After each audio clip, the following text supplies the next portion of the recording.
திட்டம் மதுரையில மட்டும் வராதா அல்லது ஒட்டுமொத்தமா தமிழ்நாட்டிலே வராதா? அண்ணா, டங்ஸ்டன் திட்டத்தை பொறுத்தவரை குறிப்பா இந்த பகுதி உங்களுக்கு தெரியும். அண்ணா, உங்களுக்கு தெரியும், இந்தியாவை பொறுத்தவரை மைனிங் நடக்குது, தமிழ்நாட்டிலையும் நடக்குது. சிமெண்ட்டுக்கு மைனிங் நடக்குது, கல்லுக்கு நடக்குது.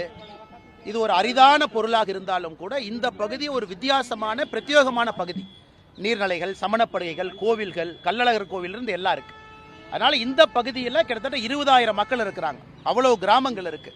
இந்த பகுதி மக்களுடைய கோரிக்கையை நாங்கள் நிறைவேற்றி இருக்கிறோம். நாளை அதிகாரப்பூர்வமான அறிவிப்பு.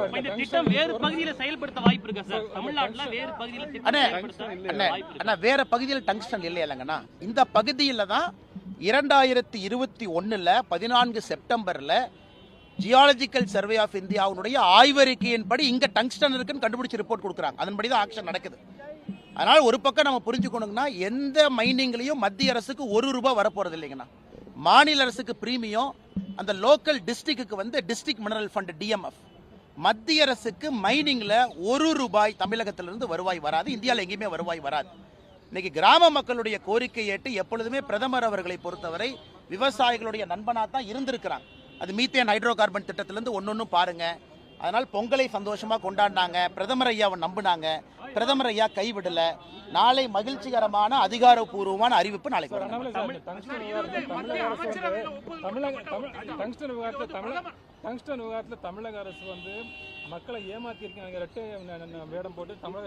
பத்திரிகையாளர் சந்திப்புல உங்களுக்கு எல்லாம் தெரியுங்க. நான் ஒரு அரசியல் கட்சியை குறை சொல்ல விரும்பலீங்கண்ணா. ஒரு நிமிஷம், நாம் ஒரு அரசியல் கட்சியை இங்கே குறை சொல்ல விரும்பலீங்கண்ணா. நான் தேதி வாரியா சொல்லிட்டேன். மத்திய அரசு மாநில அரசு கேட்டாங்க, மாநில அரசு கடிதம் எழுதினாங்க. கடிதம் எழுதும் பொழுது எங்கேயும் நிறுத்துங்கன்னு மாநில அரசு சொல்லல. அதனால இந்த இடத்துக்கு நான் அரசியல் பண்ண விரும்பலீங்கண்ணா. அமலக்காரர் ஐயா இருக்கிறாங்க, நாங்க உறுதிமொழி கொடுத்தோம், இன்னைக்கு நாங்க அதை செஞ்சு காட்டி இருக்கிறோம். பிரதமர் அவர்கள் மற்றும் ஒரு முறை தமிழகத்திற்காக மக்களோடு விவசாயிகளோடு நிற்பார்கள் என்பதை மறுபடியும் இன்னைக்கு பிரதமர் அவர்கள் தமிழக மக்களுக்கு ராமகிருஷ்ணன் ஒரே நிமிஷம் வந்துடுறேன், ஒரே நிமிஷம் அண்ணா. ஃபர்ஸ்ட் இந்த மேட்டரை முடிப்ப இருங்க, எல்லாரும் பேசுறேன்.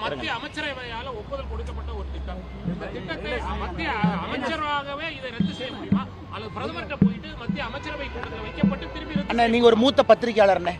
இன்னைக்கு அமைச்சர் ஐயா உறுதிமொழி கொடுத்திருக்கிறாங்க. அதனாலதான் நாளைங்கிற ஒரு வார்த்தையை பயன்படுத்தினேன். இப்ப அமைச்சர் ஐயா பிரதமரை சந்திக்கணும், அதிகாரப்பூர்வமான அறிவிப்பு நாளை வருதுங்க. அதனாலதான் அந்த வார்த்தையை நான் பயன்படுத்தினேன். நிறுவனத்துக்கு கொடுக்கப்பட்ட லைசென்ஸ் ரத்து செய்யப்பட்டு நாளை அறிவிப்பு வருமா, இல்ல அது செய்யக்கூடிய அதிகாரம் யாருக்கு இருக்கு? ஆமாங்க அண்ணா, இது வந்து இன்னைக்கு மத்திய அரசை பொறுத்தவரை இந்த டிரான்ச் 4ல அரிட்டாப்பட்டி வெள்ளாளப்பட்டிக்கு அறிவிப்பு கொடுத்திருக்கிறாங்க.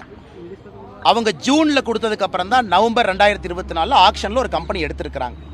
இந்த ஆக்ஷன் நடத்தக்கூடாது, இங்கே டங்ஸ்டன் வரக்கூடாதுங்கிறது இவங்க கோரிக்கை. 4981 ஏக்கர்ல அது இன்னைக்கு அமைச்சர் ஐயா உறுதி கொடுத்திருக்கிறாங்க. அண்ணன் ஒரு டெக்னிக்கல் கேள்வி கேட்டாங்க.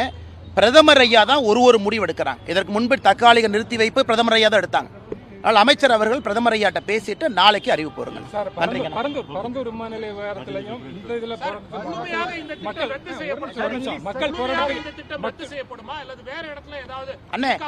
அண்ணே நல்லா புரிஞ்சுக்கண்ணே, டங்ஸ்டன் இங்க தான் இருக்கு, வேற இடத்துல டங்ஸ்டன் இல்ல. அந்த டங்ஸ்டன் இங்க தான், அதாங்க நம்ம சொல்றோம். அண்ணே நல்லா நீங்க புரிஞ்சுக்கண்ணே, தமிழ்நாட்டுல டங்ஸ்டன் திட்டம் வராது. காரணம் அவங்க கண்டுபிடிச்சது இங்க மட்டும்தான். அதான் அந்த GSI ரிப்போர்ட் வந்திருந்தா அவங்க டிரான்ஸ்போர்ட்லயே ஆக்ஷன் பண்ணிருப்பாங்கல்ல. ஆமாங்க, நீங்க கேக்குற கேள்வி நியாயமான கேள்விதான். ஆனா ஒரே நிமிஷம், சகோதரி கேக்குறாங்க, ஒரே நிமிஷம். GSI வந்து அந்த ரிப்போர்ட் வந்து ரீஎவாலுவேட் பண்ண கரெக்ட் மேடம், கரெக்ட் மேடம். வந்து மைனிங் மினிஸ்ட்ரி வந்து மேடம் கரெக்ட். அதை நிறுத்தி வச்சதுக்கு நன்றி சொல்றோம், முதல் வேலை. ரெண்டாவது, ஐயா நீங்க ஆன் ஹோல்டுன்னு ரீ எக்ஸாமின் பண்றீங்க, எங்களுக்கு முழுவதுமாக கைவிட வேண்டும் என்பதற்காக தான் இங்க வந்திருக்கோம். அந்த அறிவிப்பு தான் நாளைக்கு வருங்கம்மா. வருங்க மேடம். 4981 ஏக்கர் முழுமை எல்லா கிராம மக்களும் சந்தோஷமா இருக்கலாம். நாளைக்கு அறிவிப்பு வருது.